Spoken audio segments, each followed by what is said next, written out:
Well, thank you, Madam Chair. Thank you all for being here today.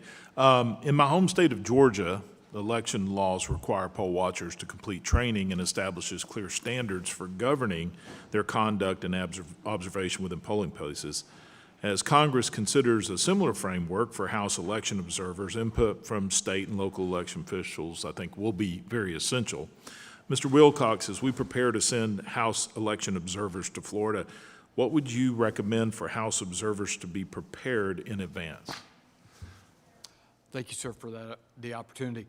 I would recommend that they contact the election authority in that jurisdiction and let the election authority tell them the proper thing to do at that authority, because the rules in the state of Georgia probably are not the same rules that we have in the state of Florida.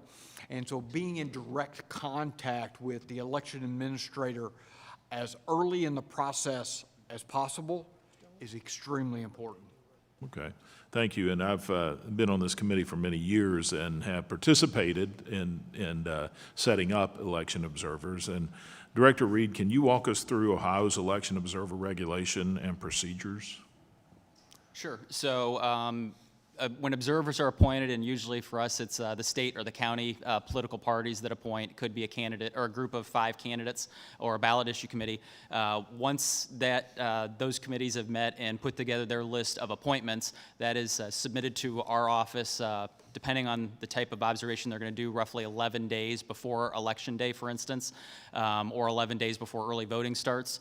That's their part of the process. That allows us to then get their credentials so that when they show up, we know that they've been appointed by those specific committees to be there to observe. Okay. Have you seen an uptick in the number of observers or interest in the observer program? I think there's an uptick in interest, but to be honest, we haven't seen an uptick in actual execution on it yet. Okay. And last question, how is your office and others prepared for a new influx of observers should that happen, and how to bring about transparency in the electoral process? Yeah, so we're prepared in that, especially when we've got before Election Day, let's use that specifically, where the appointment lists have to come before 11 days before Election Day. We take that list from the different committees, we compile it all into one list, and then that way we're able to provide that to all of our polling locations. That gives our, what we call precinct election officials, our booth workers, the ability to know who's actually allowed to be in their polling place, so that way if they have somebody show up that isn't on the list, they can then contact us to confirm, whether they're supposed to be there or not. Okay. Thank you. I yield back.